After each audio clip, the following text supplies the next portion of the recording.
প্রিয় জব প্রত্যাশী ভাই বোনেরা, আপনাদেরকে স্বাগতম। গণপ্রজাতন্ত্রী বাংলাদেশ সরকারের স্বাস্থ্য ও পরিবার কল্যাণ মন্ত্রণালয় তাদের একটি নতুন নিয়োগ বিজ্ঞপ্তি প্রকাশ করেছে, যেটি প্রকাশিত হয়েছে 3 জুন 2024 খ্রিস্টাব্দ। আমি এই ভিডিওর মাধ্যমে আপনাদেরকে জানিয়ে দেব আবেদনটি কবে শুরু হবে এবং কবে শেষ হবে এবং আবেদন করতে আপনাদের কত টাকা খরচ হবে। সকল প্রকার জব আপডেট সকলের আগে পেতে ভিডিওটি লাইক, শেয়ার এবং চ্যানেলটি সাবস্ক্রাইব করে পাশে থাকার জন্য অনুরোধ জানাচ্ছি। আমরা প্রথমে যে পদটি দেখব, এটি 3 নাম্বার। দেখুন, অফিস সহায়ক, এটি 20 গ্রেডের একটি জব। এটির বেতন স্কেল 8,250 টাকা থেকে শুরু হয়ে 20,010 টাকায় গিয়ে শেষ হবে এবং এই পদটিতে 11 জনকে নিয়োগ করা হবে এবং শিক্ষাগত যোগ্যতা কোনো স্বীকৃত বোর্ড হতে মাধ্যমিক স্কুল সার্টিফিকেট বা সমমানের পরীক্ষায় উত্তীর্ণ হতে হবে। এবার দেখব যে সকল জেলার প্রার্থীগণ এই পদটিতে আবেদন করতে পারবেন। ঢাকা, গাজীপুর, মুন্সিগঞ্জ, রাজবাড়ী, শেরপুর, চট্টগ্রাম, বান্দরবান, কক্সবাজার, ব্রাহ্মণবাড়িয়া, চাঁদপুর, খাগড়াছড়ি, ফেনী, রাঙ্গামাটি, জয়পুরহাট, নাটোর, চাঁপাইনবাবগঞ্জ, রংপুর, গাইবান্ধা, লালমনিরহাট, নীলফামারী, পঞ্চগড়, খুলনা, যশোর, নড়াইল, বাগেরহাট, সাতক্ষীরা, চুয়াডাঙ্গা, কুষ্টিয়া, মেহেরপুর, ভোলা, ঝালকাঠি, পিরোজপুর, বরগুনা, পটুয়াখালী, সিলেট, মৌলভীবাজার, সুনামগঞ্জ এবং হবিগঞ্জ জেলার প্রার্থীগণ আবেদনটি করতে পারবেন। তবে এতিম এবং শারীরিক প্রতিবন্ধী কোটায় সকল জেলার প্রার্থীগণ আবেদন করতে পারবেন। 2 নম্বরে দেখুন, কম্পিউটার অপারেটর, এটি 13 গ্রেডের একটি জব। এটির বেতন স্কেল 11,000 টাকা থেকে শুরু হয়ে 26,590 টাকায় গিয়ে শেষ হবে এবং এই পদটিতে 3 জনকে নিয়োগ করা হবে। সাথে শিক্ষাগত যোগ্যতা লাগবে স্বীকৃত বিশ্ববিদ্যালয় হতে বিজ্ঞান বিভাগে স্নাতক বা সমমানের ডিগ্রি এবং কম্পিউটার মুদ্রাক্ষরে প্রতি মিনিটে বাংলায় 25 শব্দ এবং ইংরেজিতে 30 শব্দের গতিসহ সংশ্লিষ্ট বিষয়ে স্ট্যান্ডার্ড অ্যাপটিটিউড টেস্টে উত্তীর্ণ হতে হবে।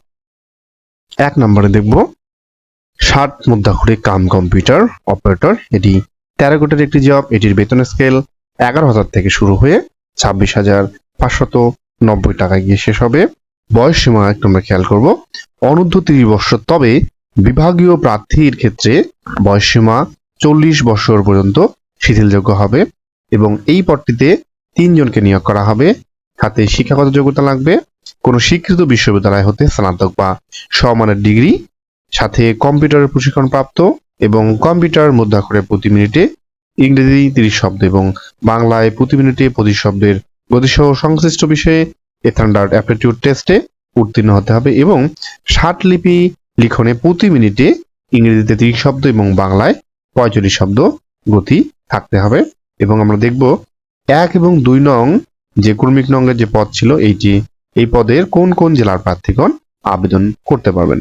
দেখুন, ঢাকা, গাজীপুর, মানিকগঞ্জ, মুন্সিগঞ্জ, নারায়ণগঞ্জ, নরসিংদী, ফরিদপুর, শরীয়তপুর, কিশোরগঞ্জ, টাঙ্গাইল, জামালপুর, নেত্রকোনা, শেরপুর, চট্টগ্রাম, বান্দরবান, কক্সবাজার, ব্রাহ্মণবাড়িয়া, কুমিল্লা, খাগড়াছড়ি, ফেনী, লক্ষ্মীপুর, নোয়াখালী, রাঙ্গামাটি, রাজশাহী, জয়পুরহাট, পাবনা, নওগাঁ, নাটোর, চাঁপাইনবাবগঞ্জ, রংপুর, দিনাজপুর, গাইবান্ধা, কুড়িগ্রাম, নীলফামারী, পঞ্চগড়, ঠাকুরগাঁও, ঝিনাইদহ, মাগুরা, নড়াইল, সাতক্ষীরা, চুয়াডাঙ্গা, কুষ্টিয়া, মেহেরপুর, বরিশাল, ভোলা, ঝালকাঠি, পিরোজপুর, বরগুনা, সিলেট, মৌলভীবাজার, সুনামগঞ্জ এবং হবিগঞ্জ জেলার প্রার্থীগণ আবেদন করতে পারেন। অর্থাৎ অধিকাংশ জেলার প্রার্থীগণ 1 এবং 2 নং কর্মী নং পদে আবেদন করতে পারবেন আপনারা।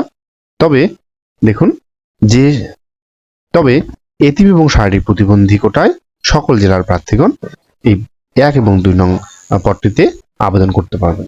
অর্থাৎ 1, 2, 3 এই 3টি পদেই এতিম এবং শারীরিক প্রতিবন্ধী কোটায় সকল জেলার প্রার্থীগণ আবেদন করতে পারবেন। এখন দেখব আবেদনটি কবে শুরু হবে এবং কবে শেষ হবে। আবেদনটি শুরু হবে আগামী 6 জুন 2024 খ্রিস্টাব্দ সকাল 10টা হতে আগামী 23 জুন 2024 খ্রিস্টাব্দ বিকেল 5টা পর্যন্ত এবং এই আবেদন করার আপনাদের 72 ঘন্টার মধ্যে একটি টেলডক সিমের মাধ্যমে আপনাদেরকে আবেদন ফিটি জমা দিতে হবে। এবং আমরা দেখব এখন যে আবেদন ফি আপনাদের কত লাগবে কোন পদের জন্য। 1 এবং 2 নং ক্রমিকের জন্য পরীক্ষার ফি বাবদ 223 টাকা মোটে লাগবে আপনাদের এবং 3 নং ক্রমিক এর পদের জন্য আপনাদের মোটে লাগবে 112 টাকা। এবং অবশ্যই আপনাদের আবেদন করার 72 ঘন্টার মধ্যে এটি জমা দিতে হবে এবং জমা দিলে আপনাদের আবেদনটি সম্পূর্ণ হবে। সকলের জন্য শুভকামনা এবং ভিডিওটি শেষ পর্যন্ত দেখার জন্য সকলকে অনেক ধন্যবাদ।